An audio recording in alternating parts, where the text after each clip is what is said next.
Welcome to our channel.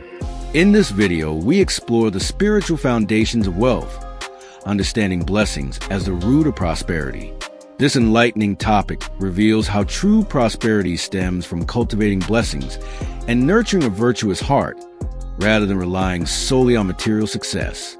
Our purpose is to help you understand the deeper connection between spiritual abundance and financial well-being. By embracing this perspective, you will discover practical insights that can transform your relationship with wealth and lead to a more fulfilling life. If you find this topic intriguing, we encourage you to subscribe to our channel and hit the notification bell. Stay tuned for more transformative videos that will guide you on your journey towards spiritual and financial prosperity. Namo Amitabha Buddha. In the bustling life, many people dive into making a living while forgetting to ask themselves, why do some people, without striving, still have wealth come to them, while others toil all their lives yet remain poor? If you are here, listening not just with your ears but with your soul, know that everything has a reason and there are deep-seated causes that led you here. The common misconception is, wealth comes from hard work. But the truth is that riches do not only come from calculation, effort. Prosperity or poverty is not solely determined by fate. Deep within the soul, there is a truth. Wealth is a fruit of blessings. Blessings are the root. If you lack blessings, money may come, but it will also leave. If you live virtuously, blessings will invite wealth. Therefore, today is not about discussing how to get rich or financial matters, but about exploring another horizon where consciousness becomes clear. We will not be lecturing, but practicing a return to ourselves, to the source of peace, with the belief that a good heart brings blessings, and when blessings are sufficient, wealth will follow. You may be living in a crowded street, in a small room without an altar, and may not have read scriptures or known mantras, but do not feel that you are unqualified for spiritual practice. The condition begins within your own heart. If you are ready to embrace, you are prepared not to ask for wealth, but to preserve it. Not to pray for money, but to use it for good, without getting caught in karma. Today's teaching will help you transform doubt into firm affirmation that blessings are the roots, while money is merely the fruit. When the roots are right, the flowers will bloom correctly. This is not mere reasoning, but a truth. What many misunderstand and take for granted will be unlocked next. The first part of the teaching, money does not come by itself. Blessings are the foundation. Sometimes people forget an obvious truth. Money does not appear naturally, not just because of hard work or luck. Money is merely the shape of blessings, and blessings are the invisible roots built from each person's heart and actions. You may stay up late and rise early, working tirelessly yet still remain poor because you have not cultivated blessings. It is not merely a matter of circumstances. Some live simply, are not good at business, but always receive help. What seems like a dead end suddenly finds an exit, and a life that appears struggling gradually becomes abundant. Others may call it luck, while the truth calls it blessings blooming. Blessings do not need advertisement. They arrive quietly, like rain soaking the ground, gentle yet profound. If you are seeking money while forgetting to build a container for it, your heart is like a jar with cracks. Money will pour in and immediately spill out. Blessings are the completeness of that jar. A jar that is not cracked. A heart that is not greedy, angry, or arrogant will be a safe place for money. Why do some win the lottery and then go bankrupt? Why do some who inherit billions still suffer from depression? It is not due to a lack of money, but rather a lack of blessings to retain that money. As stated in the Earth Store Sutra, the filial heart is the heart of Buddha. Filial virtue is the action of Buddha. A good thought, helping others, or not uttering harmful words are all seeds of blessings. Such seeds quietly grow until they transform into sweet fruit. Therefore, look at those who live virtuously but are still not wealthy. Do not rush to judge that they are unfortunate. They are sowing seeds to await the harvest. Those who uphold precepts and live well amidst the world should be confident, for they are building their house of virtue. Blessings not only attract money, but also help you remain steady when money arrives. Money is a test to see if your roots are deep. It is a light shining into the dark corners of the heart. Blessings cannot be begged for. They must be practiced with a calm mind. The next part will further explore this. The second level of teaching. Blessings do not come from begging, but from practice. When in need, people often run to temples to pray. Yet, money may still not come, leaving only disillusionment. It is not that the divine is not powerful, but that the blessings are insufficient. Blessings are not a gift that can be exchanged for offerings. They stem from sincere hearts. Those who go to temples to chant but remain impatient and envious are not much different from planting seeds in barren soil. Blessings can only arise when body, speech, and mind are in harmony with good intentions. Even a small good deed like yielding space, helping someone, or upholding precepts are all seeds of blessings. In the Surangama Sutra, Buddha teaches that one cannot use a restless mind to seek tranquility. If the mind is still calculating, it will not produce blessings.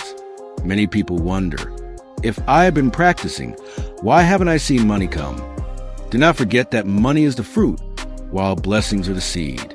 Blessings may be helping you avoid other misfortunes, and the time for them to bear fruit may not have come yet.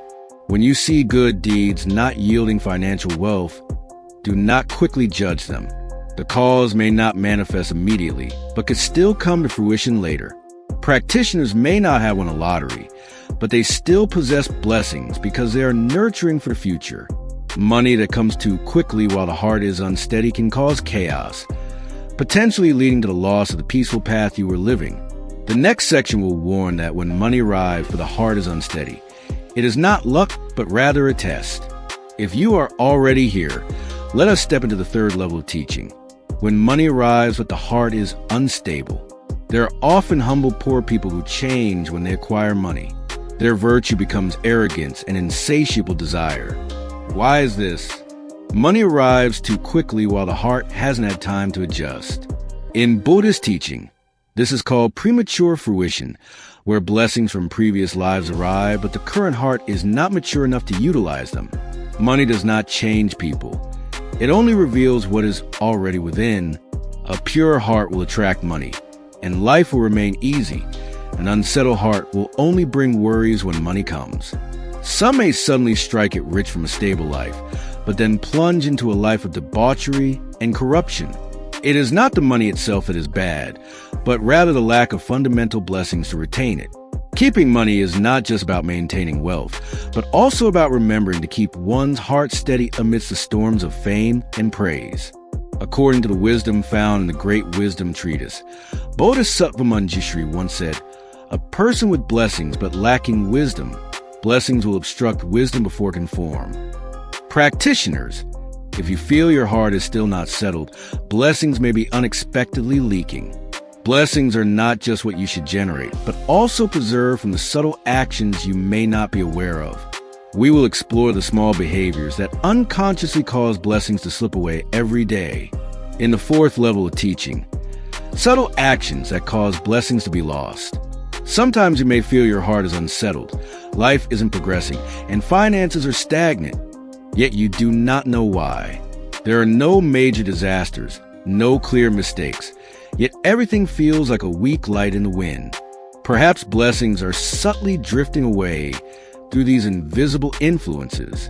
You may realize that you have engaged in the following behaviors. Speaking negatively, lamenting your fate.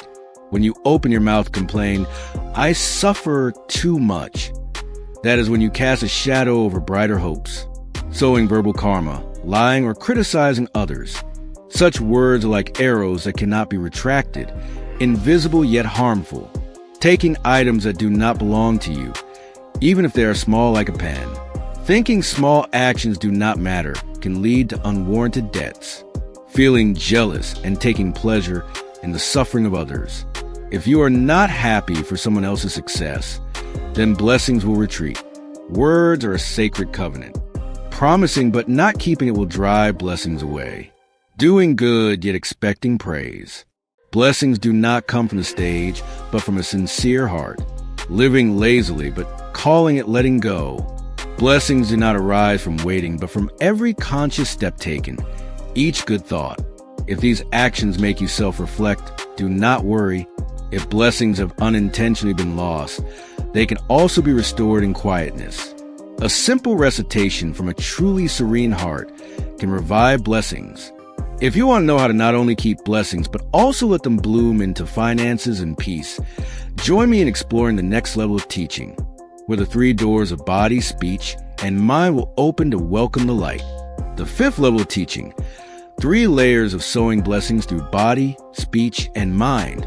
The foundations of wealth are solid. Regular temple visitors who chant but still live stagnantly do so because their blessings have not taken root.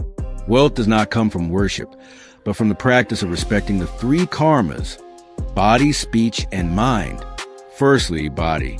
Good action is the first step in sowing blessings. If you uphold precepts, do not harm, steal, or engage in immoral behavior, you have cleaned the land of your blessings. There is no need to build a temple. Simply live rightly and do your work correctly. Next is speech.